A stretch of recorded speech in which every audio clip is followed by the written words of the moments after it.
12, nós estamos considerando o livro de Provérbios já há alguns meses, e o que a gente tem visto, o que a gente tem aprendido é toda a riqueza do livro de Provérbios. São tantas lições que se aplicam no nosso dia a dia, são tantos princípios, tantos ensinamentos, tantas verdades, tanta sabedoria, e jamais nós poderemos encontrar conteúdo tão profundo, tão prático, tão objetivo em qualquer outra literatura, e por esse motivo é conhecido como um livro de literatura de sabedoria. E a gente veio considerando então no domingo passado, capítulo 11, quando destacamos aqui a questão sobre todas as coisas, da diferença entre a balança enganosa e o peso justo.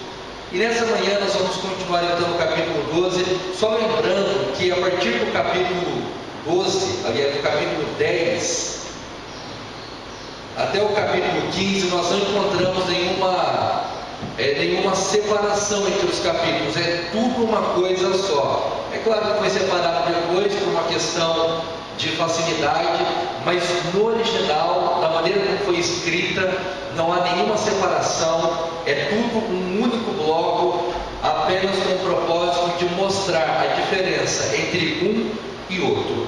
E nós vamos fazer um pouco diferente. A gente estava lendo versículo por versículo, então a gente vai separar em blocos, e a gente vai começar lendo então o capítulo 12, do verso 1 ao verso 4. Vamos abrir aí do verso 1 ao verso 4. Quem quiser, eu coloquei os slides no grupo da igreja, quiser acompanhar por lá, os irmãos também podem ficar à vontade. Então, a partir do versículo 1, quem achou pode ler, cada um lê o versículo, por favor.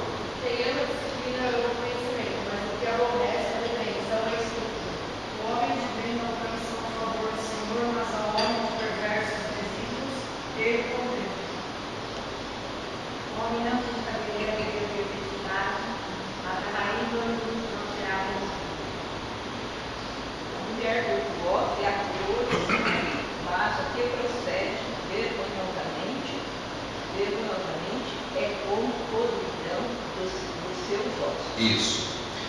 Muito bem. A primeira declaração do versículo 1, ela diz: quem ama a disciplina ama o quê? O conhecimento. E a pergunta que eu faço para mim mesmo e faço para todos os irmãos é: quem gosta da disciplina? Quem gosta de ser corrigido por alguém?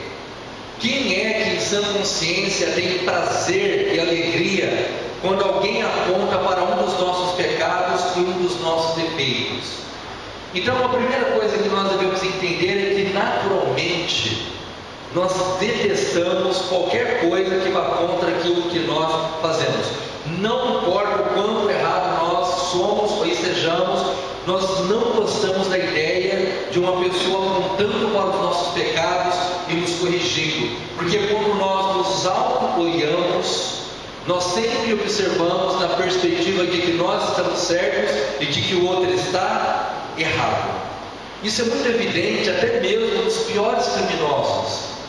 Quando você vê, por exemplo, a biografia dos assassinos, você vai perceber que até mesmo para uma pessoa desse tipo existe algum motivo que o levou a cometer determinado crime.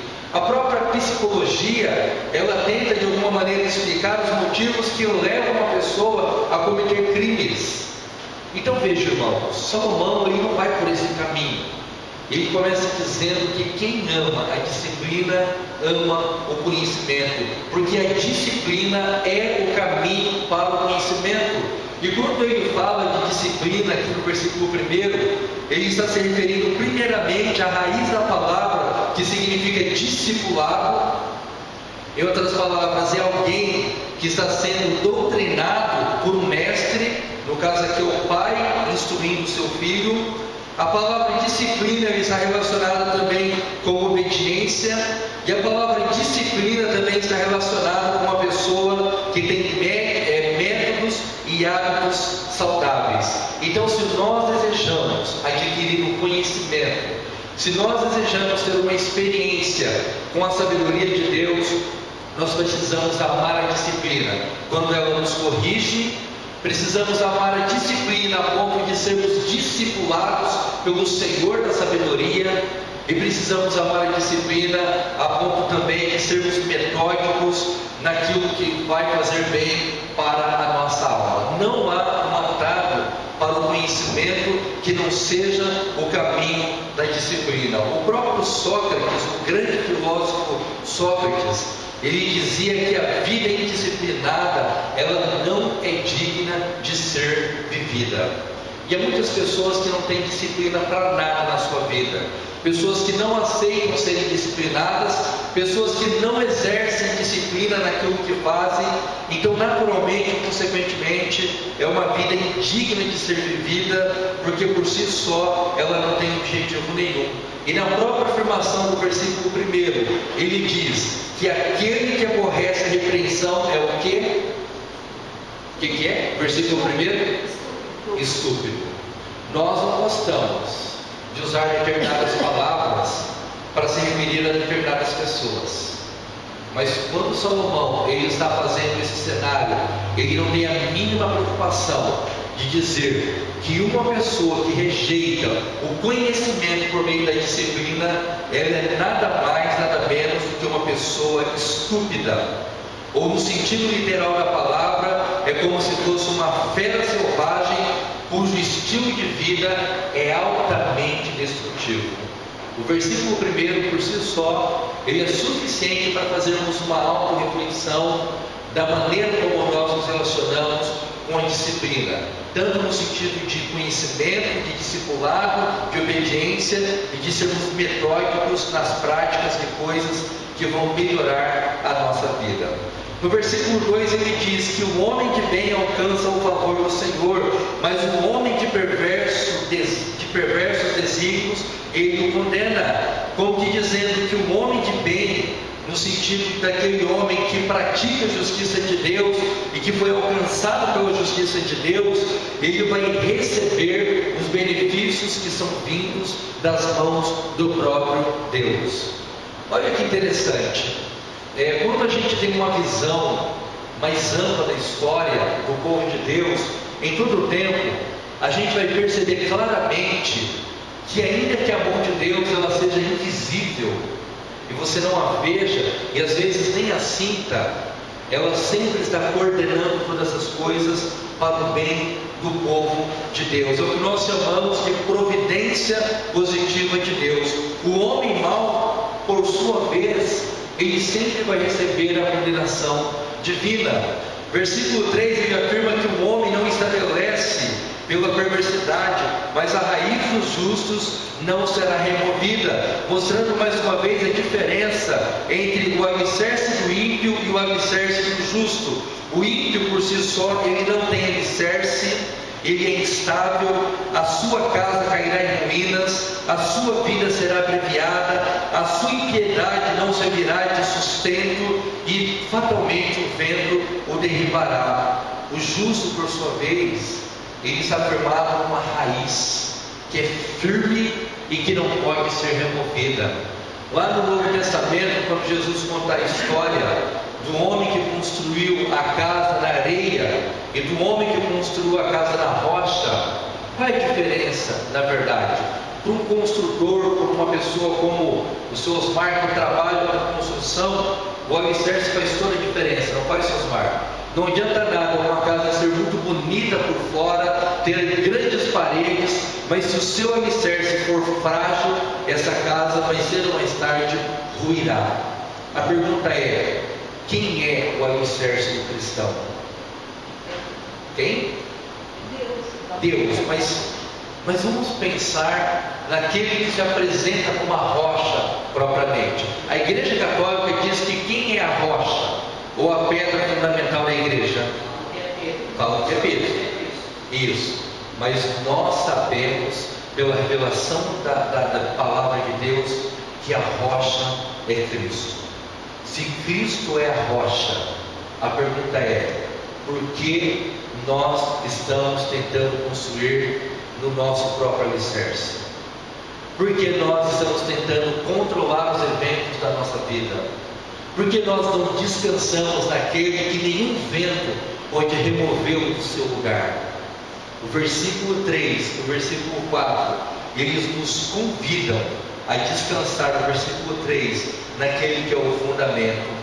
No versículo 4, ele começa a mudar um pouco de assunto, quando ele passa a falar da mulher virtuosa como âncora do seu marido, mas a que procede vergonhosamente é como podridão nos seus ossos. O que Salomão está dizendo é que uma mulher boa, que uma mulher justa, e que uma mulher cujo caráter moral, espiritual e ético estão no seu coração, ela sempre será uma bênção para o seu marido. Mas a que procede vergonhosamente é como podridão nos seus ossos. Mas veja, essa verdade, ela deve ser aplicada também para os homens.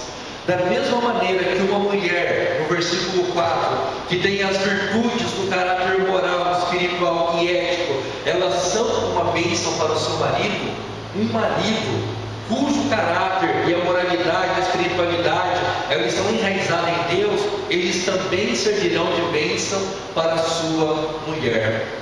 Talvez o grande problema nosso, eu até conversava sobre isso com alguns irmãos, é que sempre quando nós pensamos em relacionamentos, nós pensamos no que primeiramente?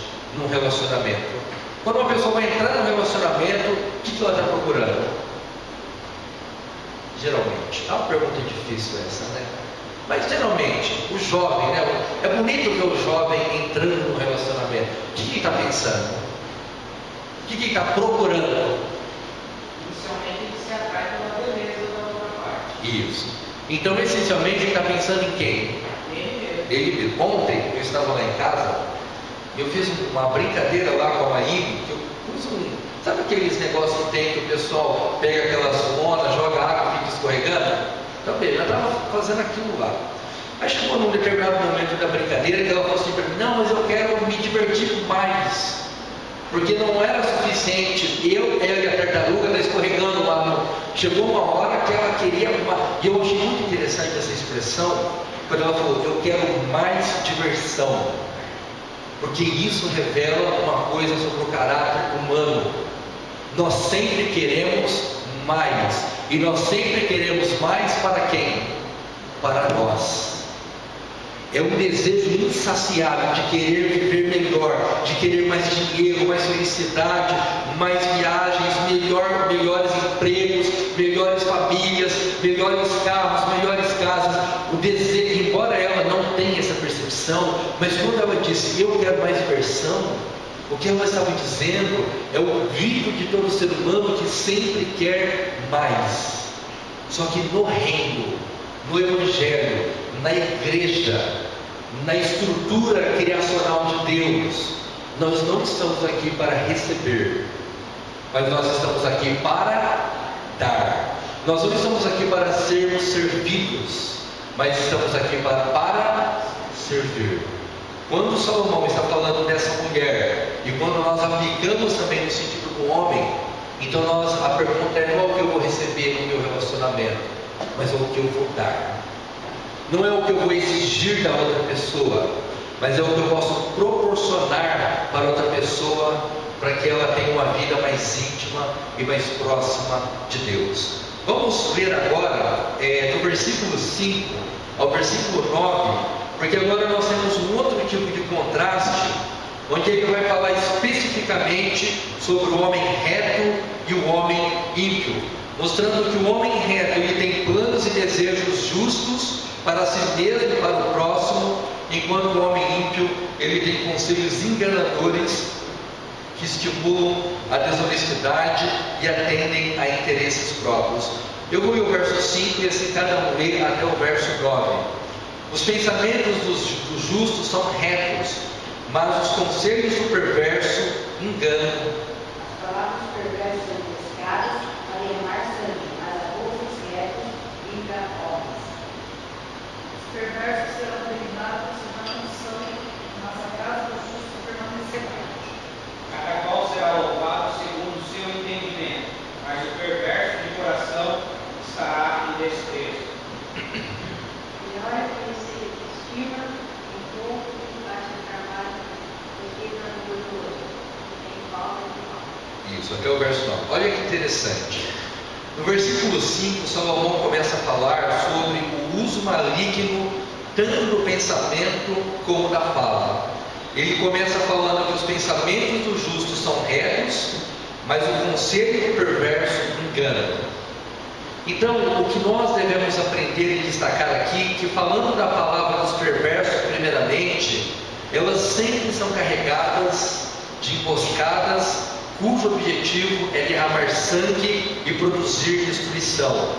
São palavras maldosas que originam-se nos pensamentos corrompidos, e Salomão vai mostrar, e há cerca de 100 versículos que Salomão mostra da questão do uso do pensamento e mais especificamente da linguagem. Então isso nos leva a uma seguinte conclusão: antes da gente estar preocupado com a parte externa, com aquilo que as pessoas pensam de nós devemos estar preocupados com os nossos pensamentos. Sempre tenho repetido isso. Os nossos pensamentos, eles reproduzem exatamente aquilo que nós somos. Se nós somos impacientes, se nós somos orgulhosos, se somos invejosos, se somos perversos, se somos cruéis. Veja, por exemplo, você vê uma cena na internet de uma pessoa judiando de um animal. Tem muito isso. Então, para um perverso, ele sente o quê? Prazer. Mas para uma pessoa sensata, ele sente o quê? Dó, raiva, desejo de vingança. Quando você vê, por exemplo, uma briga entre duas pessoas na rua, uma pessoa do bem, ela não sente prazer, mas vai ter 1 milhão de perversos filmando aquilo para poder divulgar nas redes sociais. Então os nossos pensamentos e a nossa fala, consequentemente, ela vai revelar muito do nosso caráter. O homem bom, ele é guiado por pensamentos beneficentes e justos, enquanto o homem mau, ele usa o seu pensamento e a sua fala apenas para produzir destruição, porque tudo que ele faz é maldoso, corrompido e cruel. Avalie os seus pensamentos. No versículo 10, esse versículo eu tenho certeza que a Ângela vai gostar. A Ângela principalmente, porque diz que o justo atenta para a vida do quê? Dos seus animais, mas o coração dos perversos acertei, né? Você gostou desse, né, Ângela? Então, o que Salomão está dizendo é que o homem bom, o homem justo, ele não apenas respeita a vida do seu animal, como ele a protege. E se você observar lá em Jonas capítulo 4, versículo 11, um dos motivos pelos quais Deus não quis destruir totalmente a cidade de Nínive, lá nos itens mencionados, é porque lá havia uma grande população de animal. Então pensa que no pensamento bíblico é um crime uma pessoa infringir um sofrimento desnecessário tanto a um ser humano como a um animal. Quanto sofrimento desnecessário as pessoas infringem sobre as outras. Imagine uma pessoa que vai ao médico. Até estava ouvindo uma entrevista daquele Siqueira, aquele apresentador que faz muito sucesso. Ele teve um infarto e ele chegou no médico e ele disse que a doutora olhou para ele e falou assim: você vai morrer.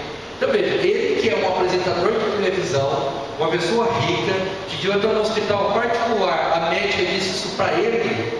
Imagina que muitos médicos não devem dizer para os pobres coitados como nós da vida normal. Mas o que isso revela?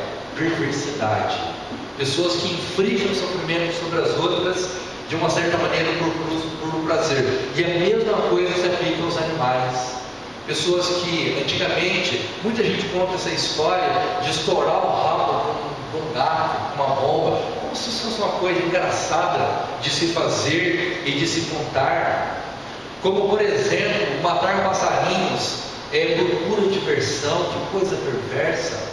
Ou colocar galos para brigar e vendo aqueles animais literalmente se machucando e se ferindo por um puro prazer diabólico e perverso.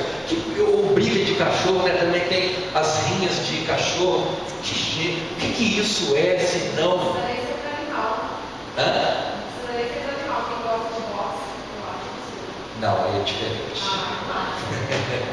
Você sabe por quê que é diferente? Porque é um esporte com proteção. Eu não vou entrar no mérito da questão, mas a Ana colocou uma coisa interessante. Por que nós gostamos dos esportes? Olha para um jogo de futebol, por exemplo. Tem pessoas que não vê a mínima graça, mas para quem gosta de um esporte, da Copa do Mundo, por exemplo, até eu vou comprar um livro para a igreja para nós pensarmos sobre isso. Mas tudo que nós encontramos no esporte, a beleza de uma Copa do Mundo, ela revela nada mais, nada menos do que uma subcriação, reflexo da criação de Deus. Por que tem as regras? Por que tem a plateia? Por que tem os times? Por que tem os hinos? Por que tem a rivalidade? E aí poderia entrar na questão do esporte. Se você tivesse falado do UFC, eu concordaria com você. Ah não, se for o boxe.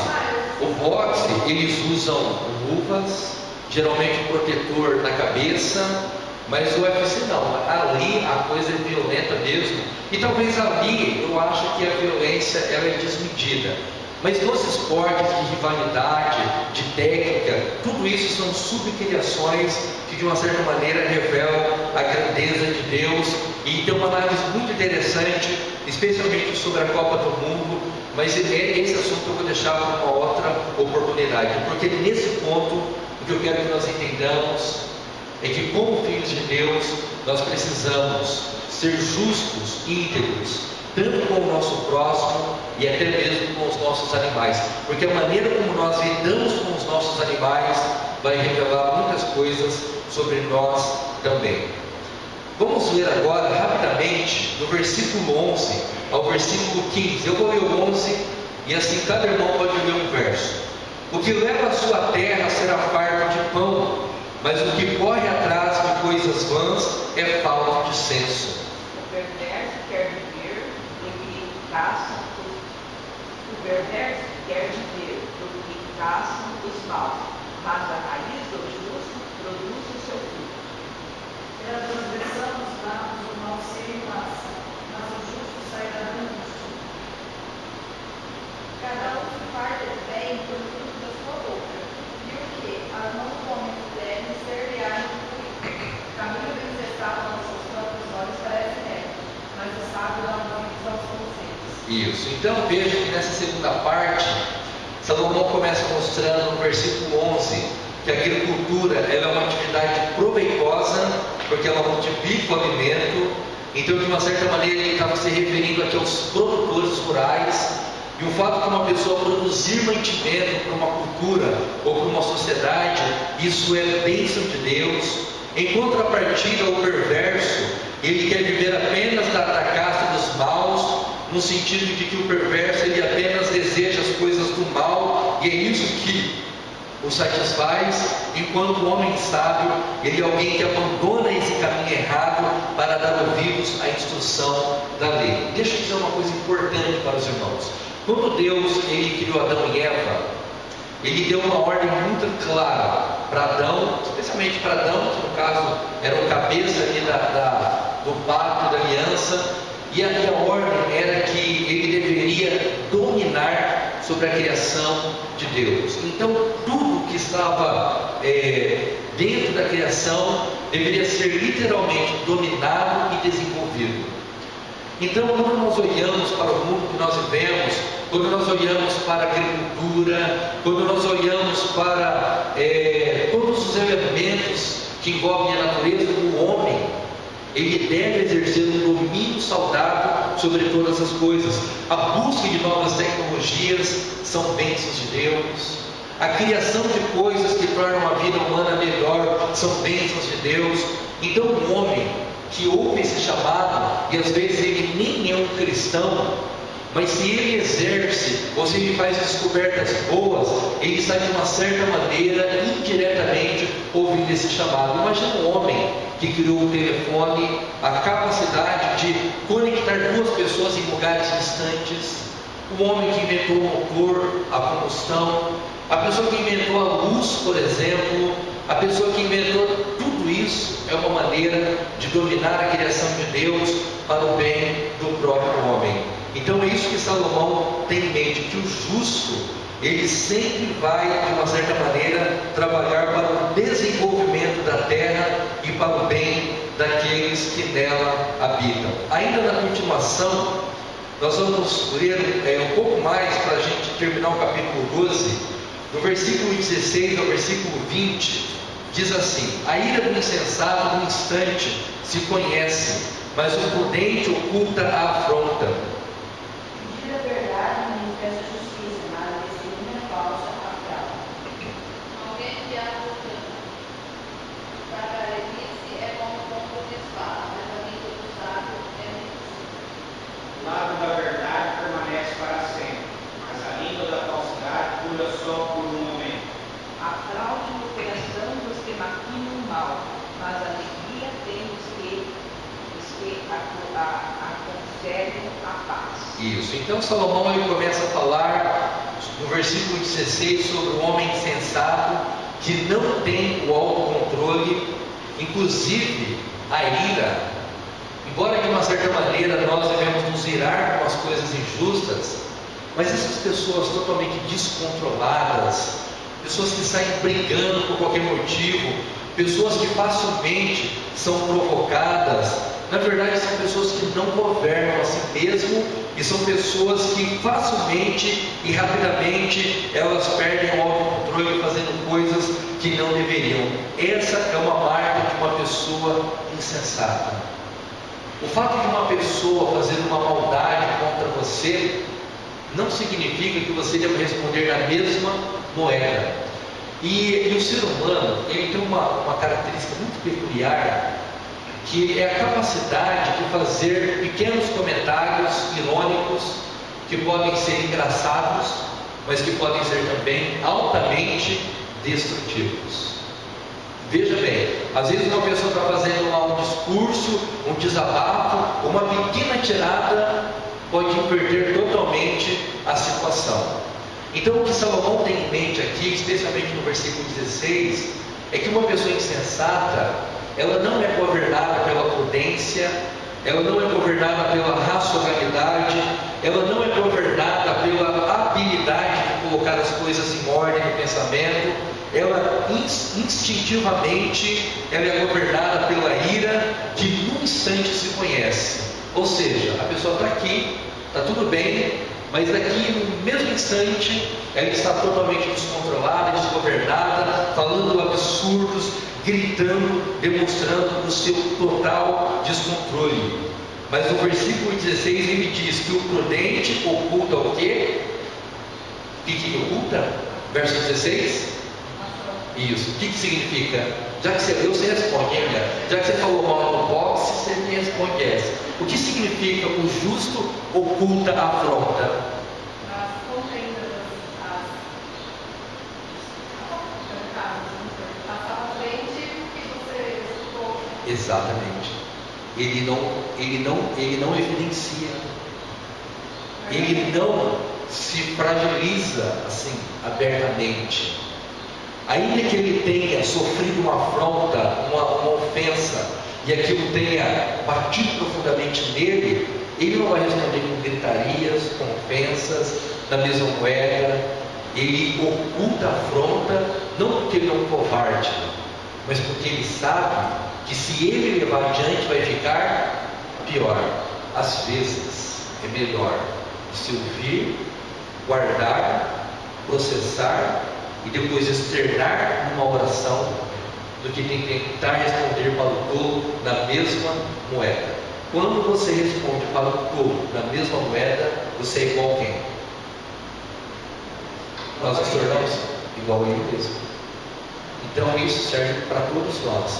Quantas vezes nós não desperdiçamos oportunidades de guardar e de apresentar diante daquele que é o único que pode aliviar o nosso coração? Pode falar, Eduardo. Geralmente essa atitude muitas vezes que provoca mais o próprio todo. Exato. Você responde com a mesma moeda e ele se sente indignado com isso. Ele se sente indignado porque você não reagiu da maneira que ele queria. E muitas vezes aquela reação é o que esperava. Ele provoca aquilo para que você responda de maneira inadequada para ele. Exatamente. E E por que ele se ira? Porque ele vai perceber que um sábio não é que nem ele. Então a lição é muito simples. O sábio, ele ignora o insulto, a injúria, porque ele não é como o tolo, como o Heber mencionou. Ele sabe que brigar está abaixo da sua dignidade. Não estou dizendo que eventualmente você possa perder a paciência, mas a briga não é uma alternativa que você deva recorrer a ela a todo tempo. Não possa ir brigando com as pessoas todo o tempo, ainda mais com as pessoas que você deveria amar. Palavras duras não passam dos seus lábios, ele não planeja vingança, e caso ele se sinta irado, ele esconderá no seu coração, porque ele tratará a sua ira com o único que pode curá-lo. E quem é o único que pode curar a nossa ira? Cristo. Não é a pessoa que me causa ira que vai resolver a minha ira, ela vai ampliar a minha ira, mas o nosso Deus, ele pode tratar todas essas questões. Então, o uso apropriado e próprio da linguagem é um dos maiores temas do livro de Provérbios. E a última parte, aliás, a penúltima parte, do verso 21 até o verso de número 25, vamos ler rapidamente. Nenhum agravo sobrevirá ao justo, mas os perversos, o mal os apanhará em cheio. Os lábios religiosos são abominados ao Senhor, mas as piadas realmente são o seu prazer. 23.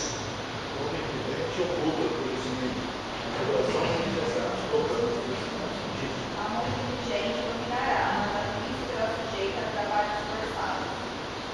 A ansiedade do coração do homem o abate, mas a boa palavra o eleva. Isso, então veja, no versículo 23, o 21 ele vai falar que da proteção que Deus envia sobre o justo, enquanto os perversos recebem a vingança. Versículo 22, os lábios mentirosos são abomináveis ao Senhor, mas o que age realmente são o seu prazer. Mas eu quero que você veja o 23. O homem prudente oculta o conhecimento, mas o coração dos insensatos proclama a injustiça. O que ele está dizendo? Como que o sábio age? Ele não fica se travando, se ensoberbecendo, dizendo que ele é o melhor, que ele faz, que ele acontece. Uma vez, dentro disso que o Heber está falando, eu era um jovem pastor ainda, talvez no segundo ano de ministério, e eu estava no ponto da Fiel, num dos intervalos, e já contei essa história, já tinha lá a exposição dos livros. E por um determinado motivo que eu desconheço, um pastor, uma pessoa chegou até mim, que até então eu sabia que era pastor, e ele começou a me perguntar coisas, de onde que eu era, quem tinha sido meus professores, e quando eu menos dei por mim, eu estava explicando para ele qual que era uma diferença muito simples que a gente aprende no seminário, da teologia bíblica para a teologia sistemática. Estava falando para ele, a teologia bíblica funciona assim, assim, assim, a teologia sistemática é assim, assim, assim, até o momento que uma outra pessoa chegou e falou assim para ele: doutor, foi o senhor que escreveu esse livro? Conclusão: eu estava conversando com nada mais, nada menos do que com o doutor Ernst, professor do JMC, professor do mestrado e um dos responsáveis pela teologia, pelo estudo da teologia da Igreja Presbiteriana do Brasil. Quando eu vi e percebi, ficou muito claro para mim como que nós facilmente agimos com estupidez. Aquele homem foi tão simples, estudou nos Estados Unidos, professor em tantos outros lugares, todo mundo inclusive, mas ele estava ali parado na minha frente, ouvindo coisas óbvias demais para ele. Então todas as vezes que eu leio esse versículo, ou quando eu li o versículo, eu lembrei disso. O sábio, o homem sábio, ele é prudente no que fala. Por quê? Porque ele não fica dizendo que ele sabe tudo. Ele não é o sábio que tem uma explicação para tudo que acontece. Quem que age assim? É o tolo. O tolo, ele deseja exibir seu conhecimento de tudo. Ele tem um prazer em usar terminologias que os outros não entendem. porque ele se sente superior quando ele expressa de alguma maneira aquele tipo de informação. Enquanto o homem prudente, ele é simples e oculta o conhecimento, o insensato e o tolo, ele fica vomitando o seu conhecimento, que na verdade nada mais é do que uma forma terrível de expressar a sua superioridade sobre o próximo. É mais ou menos como um médico que fica usando termos técnicos para um paciente comum, ou como um físico que tenta explicar uma equação muito difícil para uma pessoa que não sabe nem o básico da matemática, ou como um professor de português que fica exigindo que uma pessoa da roça fale perfeitamente e conjugue os verbos corretamente. O sábio, ele ocupa o conhecimento, enquanto o insensato, ele quer esbanjar conhecimento. E o versículo 25 vai falar que a ansiedade é algo terrível. Ele diz assim que a ansiedade no coração do homem o abate, mas o caminho dos perversos os faz, a ansiedade no coração do homem o abate, mas a boa palavra o alegra. Então, ele vai fazer uma crítica a todos aqueles que vivem ansiosos demais, preocupados demais. Franklin Roosevelt, o ex-presidente americano, dizia que nada temos a temer senão o próprio temor. Hoje a gente tem medo do quê? De ter medo. As fobias, tantas fobias. Há 10 anos atrás não tinha tantas fobias. Hoje tem medo de tudo. Pessoas que têm medo de insetos, medo de altura, medo de elevador, medo de injeção, fobia de tudo quanto é coisa que você puder imaginar. Então ele vai dizer no verso 25 que a ansiedade ou esse medo, ele abate o nosso coração. Ele não traz resultados bons. O medo não é saudável. O que é saudável é o temor, a reverência. Mas o medo desenfreado, ele só traz problemas. E para finalizar, a gente vai só ler do verso 26 ao verso 28, que diz assim: o justo serve de guia para o seu companheiro, mas o caminho dos perversos os faz errar. O preguiçoso não assará a sua caça, mas o bem precioso do homem é ser diligente. Na vereda da justiça está a vida, e no caminho da sua carreira a morte. Portanto, irmãos, nessa última parte do capítulo 12, embora não haja essa divisão no texto original, ele vai dizer que o justo, ele guia o seu companheiro, que o justo, ele guia e anda pelo caminho da justiça, e a sua vida, e na sua vida há o caminho, de uma certa maneira, da esperança, porque não há o caminho da morte. Então nós temos diante de nós o caminho da sabedoria e o caminho da insensatez. E a pergunta é: qual caminho nós estamos seguindo? Alguém quer fazer alguma colocação, algum acréscimo, alguma dúvida talvez, alguma contribuição? Então nós vamos aguardar a entrada das crianças. Enquanto isso, eu passo a palavra para a Lígia.